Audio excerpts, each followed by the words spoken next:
A união precisa estar no espírito. Unidade espiritual, espírito. A unidade espiritual busca sentido para a vida e isso pode ser construído dentro do próprio casamento e no relacionamento com Deus. O espírito entra em contato com o âmbito espiritual. O espírito é o sopro de Deus, a parte não material do ser humano, que se comunica e se relaciona com Deus. Deus é espírito, importa que adorá-lo em espírito e em verdade, lá em João 4:24.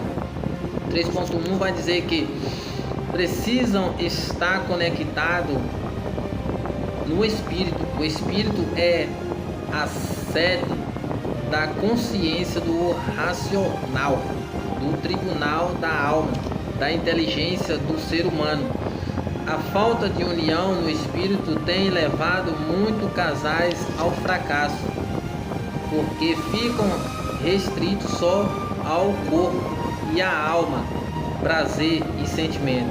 Sem a razão, o corpo pode deixar de ser atrativo, a alma pode deixar de sentir a emoção e sentimento, mas o espírito é para sempre, até que a morte o separe. Lá em Mateus 19:6. Hoje, há muitos casamentos não integrais, não totais, mas parciais. O casamento é completo quando os cônjuges estão unidos no corpo, na alma e no espírito. Ligados no espírito, os dois exercem a mesma fé, buscam, adoram e servem a Deus no mesmo espírito e propósito.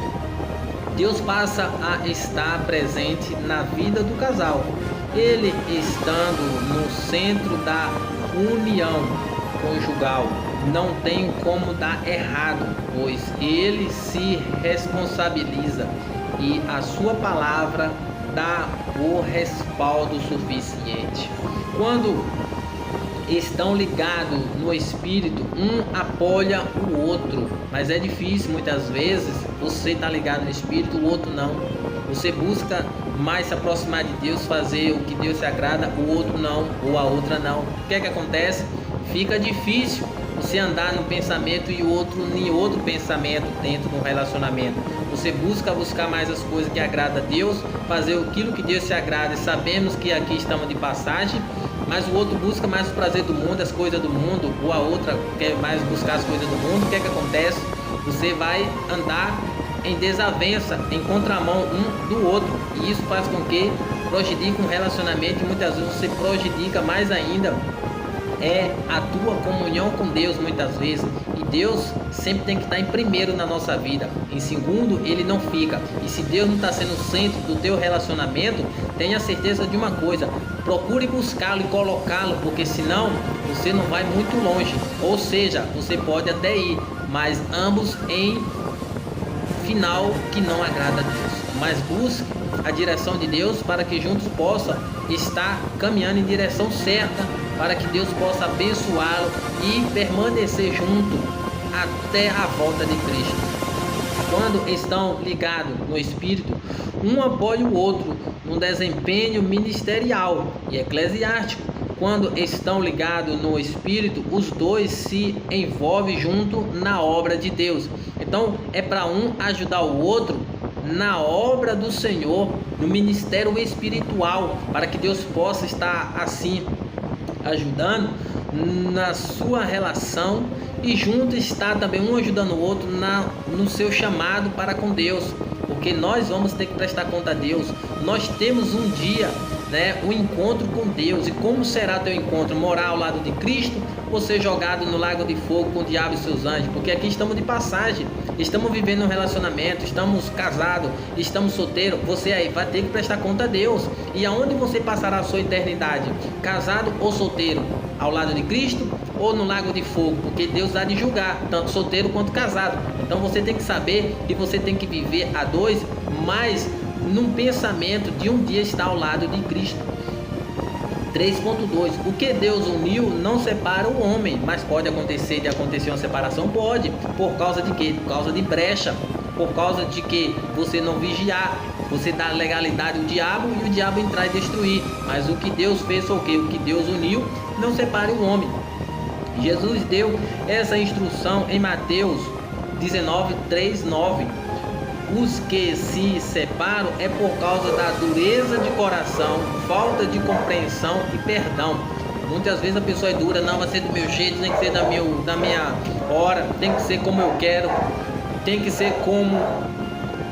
E muitas vezes é isso que acontece, né? A sua dureza de coração, você não quer mudar, você quer ser do seu jeito, quer entrar no relacionamento, não quer renunciar a nada, quer viver do seu mesmo jeito quando você era solteiro ou solteira, você vai prejudicar seu casamento, né? A falta de compreensão, não quer nem saber se vai gostar ou deixa de não gostar, se vai magoar ou não deixa de magoar, você quer fazer do seu jeito, você vai acabar com o seu relacionamento. A falta de perdão, não reconhecer que errou para que possa mudar, quer permanecer no erro, continuar na prática, você vai acabar seu relacionamento. E por isso devemos abrir os olhos para que nós não possamos estar vivendo dessa forma e perdendo o tempo de viver também bem, porque você quer insistir naquilo que Deus já reprovou e você tem que fazer por onde? Naquilo que Deus aprovou. Pense nisso.